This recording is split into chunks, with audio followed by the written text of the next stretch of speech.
va s'intéresser à la situation des denrées de grande consommation. Boubacar Sansoubari. Le Ramadan officiellement démarre demain, mardi 12 mars 2024. En tout cas, c'est une décision prise par les autorités sinon ailleurs. Plusieurs pays musulmans ont commencé le Ramadan aujourd'hui. Et d'autres aussi commencent demain. Demain, bien entendu. Je n'avais pas terminé. Je sais que vous voulez défendre bien les autorités là-dessus. Alors, je vous donne la parole. Allez-y. Moi, j'ai toujours dit à propos du début du Ramadan, ou sinon de l'annonce, ou de la constatation de croissant lunaire qu'en Guinée, malheureusement, on ne ferait pas d'efforts. Oui. Alors, on s'alignait sur la position de l'Arabie Saoudite. Quand l'Arabie Saoudite prie, on dit non, il y a 3 heures entre l'Arabie Saoudite et nous. Non, il y a 3 heures, c'est une évidence. Non, justement, je le dis de façon, j'ironise en fait. Ce qui n'est pas normal. Ce que vous dites pourtant, c'est une évidence. Non, je dis, ce qui vient, c'est ce qui n'est pas une évidence. Donc, ce que je dis, 3 heures, c'est une évidence, mais ce qui allait arriver, malheureusement, que vous êtes pressé. Donc, c'est ce qui n'est pas une évidence. Alors, il y a 3 heures entre l'Arabie Saoudite et nous, par conséquent. Quand l'Arabie Saoudite gêne, nous devons gêner. Quand l'Arabie Saoudite prononce la fin du Ramadan, nous aussi, on veut le faire. Et voilà. Donc, c'est ce qui n'est pas vrai. Et parce qu'il y a des pays qui sont voisins à l'Arabie Saoudite, avec lesquels il n'y a qu'une heure de Indonésie par exemple. Le décalage d'heure n'est pas justement, qui ne font pas, qui sont très en avance dans la pratique de l'islam par rapport à nous. Et même par rapport à certains, même par rapport à l'Arabie Saoudite. Justement. Le plus grand pays musulman au monde, c'est l'Indonésie. Par le nombre. Ouais. Et voilà, donc, et même l'Égypte à côté. Et parce qu'on dit que ceux qui connaissent bien le Coran, les Égyptiens font partie de ceux qui maîtrisent et qui mémorisent. Oui, mais par le passé, la couverture, l'étoffe de la Kaaba, c'est les Égyptiens qui le faisaient. Maintenant, ces pays-là qui n'ont pas 3 heures, qui n'ont pas un décalage de 3 heures avec nous ne parlons pas de pourquoi on n'a pas commencé. Non, le temps. Oui, permettez-moi, ça me tient à cœur parce que l'année dernière, j'étais là, j'ai parlé de ça et j'ai accablé, j'ai lardé de critiques Kalamoko parce que s'il était là, lui, il ne cherche pas.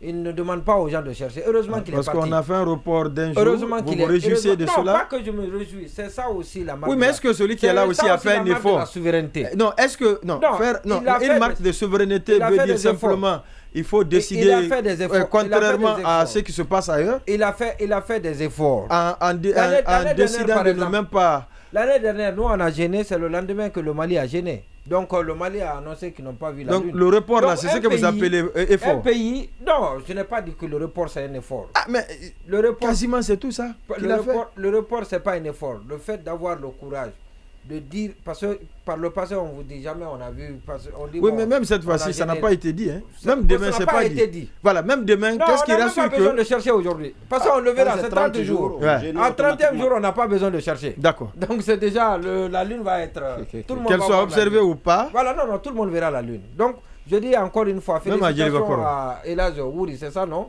Ousmane Ba, lui, il mérite d'être confirmé à son poste là-bas. Voilà, parce qu'il est vraiment quelqu'un qui est bien. Maintenant, et l'autre chose par rapport vous voulez que l'autre fasse la crise? En tout cas, il s'est assumé. Celui qui était là. Karamoko Diawara. Ah, lui aussi. Il est plein de problèmes. Donc, on le rajoute sur la liste que Marouane a citée. Non, Kramon ne doit pas revenir, croyez-moi. Il ne reviendra pas. C'est vrai que mais il doit pas. Mais c'est lui qui a accompagné le général à la Oumra, non, ou au pèlerinage. Non, mais lui aussi, il ne peut pas le faire. D'accord. Il a fait beaucoup de Oumra, beaucoup de pèlerinage. Malgré qu'il ait organisé très bien le dernier pèlerinage. Peut-être avec le colonel, il était avec le colonel au pèlerinage. Voilà, c'est ça. Maintenant, par rapport à la cherté de la vie, on était là l'année passée avec Marouane. À l'ouverture, on était encore là. Il y a un de ces propos que je continue à ruminer et qui trouve une très grande résonance à moi. C'est qu'à l'approche, à l'ouverture, c'est toujours, on crie toujours à la vie chère. Ce qui n'est pas faux, hein, ça c'est depuis très longtemps. C'est-à-dire que le Ramadan ne s'est jamais déclaré dans un pays, dans notre pays, et que ça trouve les gens prêts, les gens préparés.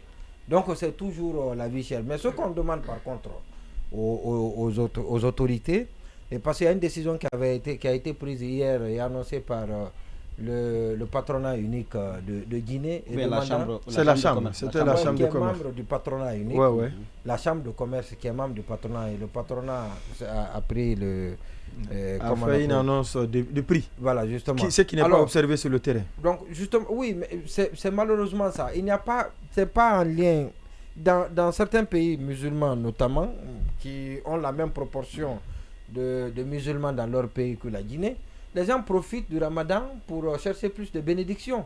Il y a des locataires, il y a des patrons, il y a des propriétaires de maisons qui ne prennent même pas les loyers pendant le Ramadan. C'est rare. Non, je dis il y en a. Il y en a, mais c'est très rare. Chez moi, par exemple, c'est pareil. Voilà, donc il y en a. Alors il faut interpeller la conscience, il faut interpeller les opérateurs économiques pour le dire. C'est vrai que la vie elle est chère, la vie elle est chère, c'est vrai. Et parce qu'on vient de procéder à l'augmentation du prix des denrées de grande consommation et le Ramadan a trouvé une situation déjà difficile.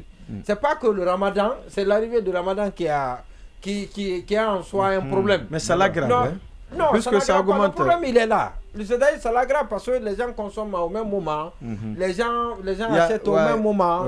Voilà, donc il n'y a pas d'économie à faire parce que vous avez besoin de faire la rupture, vous avez besoin de faire l'offre et la demande. Justement. La loi et donc, du marché. Sinon, le problème il est là. Il est depuis qu'on a augmenté le prix des denrées de grande consommation, le problème il est là. Mais c'est un problème qui n'est pas que propre à cette année. C'est pas un problème singulier à l'année 2024, mais c'est 2023. 2024. Nous sommes en d'accord. Nous sommes en 2000. Oui. Nous sommes en 2024. Le Ramadan n'a pas commencé à... Oui, maintenant c'est de demander aux commerçants de penser, s'ils sont, pour la plupart ils sont musulmans, de leur demander, voilà, donc d'être musulmans. D'accord.